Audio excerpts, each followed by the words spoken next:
Hi, it's Grammy here. It's Tuesday, March 31st, the end of the month, 2020. It's about 12 o'clock. I'm in the little greenhouse doing some more seeding. So I thought I'd just show you quickly how I do it. We bought in some new seeds because of a lot of our seed stock is kind of old, and the older it gets, the more the germination percentage decreases. So we got some new seeds in to make sure that we got a good stand on our vegetables. So I have already done tomatoes and some peppers, and I have some extra pepper seeds that I don't want to pack away because I have a couple of cells that I can fill up. This tray will go in the house because it can't stay out overnight. So these trays over here go in the house because they're too tender to leave in the cold greenhouse overnight, along with the beans. I just don't want to leave them out yet. Still in the 20s at night. But these guys over here are more hardy, and they can stay out. We've got our turnips, and we have spinach, and we have kale, and we have collard greens, beet greens, and I think some Chinese cabbage. I have to go in here after. You can see how tightly I planted. It's a little too crowded in there, so I've got to split those apart. And I've got trays in the house that I have watered, so they're good and wet when I go to transplant them.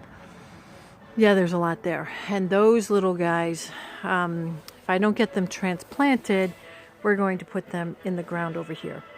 But Tampy wants to rototill it one more time because we compacted the soil just a little bit as we put that remay on, and what a difference. There's probably maybe a 6-degree difference since we put that remay on, or floating row cover on the sides to keep the bees out.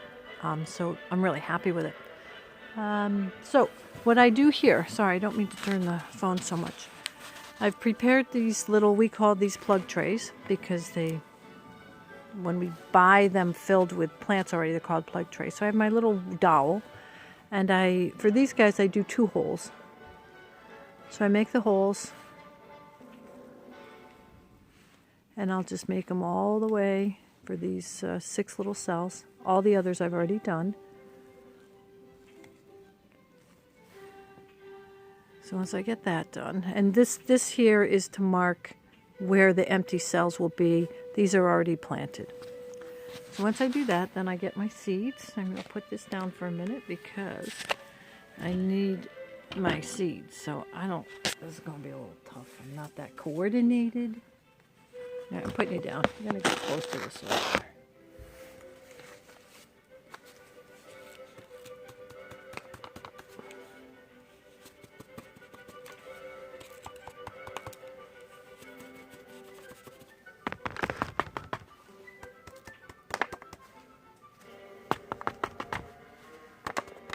And of course, there's one little seed that's stuck in the pack that won't come out. And I'm planting some extra Carmen pepper seeds. So put the seeds in my hand, and then I just take it, and I can't really hold you, and the seeds in my hand. So I'm going to put the seeds on the table, I guess. I'll put them on the little seed pack. Okay. And then I'll put the seed pack over here. Breathing in my feathers from my coat. I need a new coat. So I just take the little seeds, and then I just drop them in the hole. Okay? That's what we're going to do. And then once I drop them in the hole, I make up a little tag. Usually I make up the tag before I start seeding. Once I drop them in the hole, then I take my little dowel, make sure they're down just a little bit, because these have to be covered by soil. Some seeds don't. I cover them up, and that's it. Then I make sure the soil stays moist.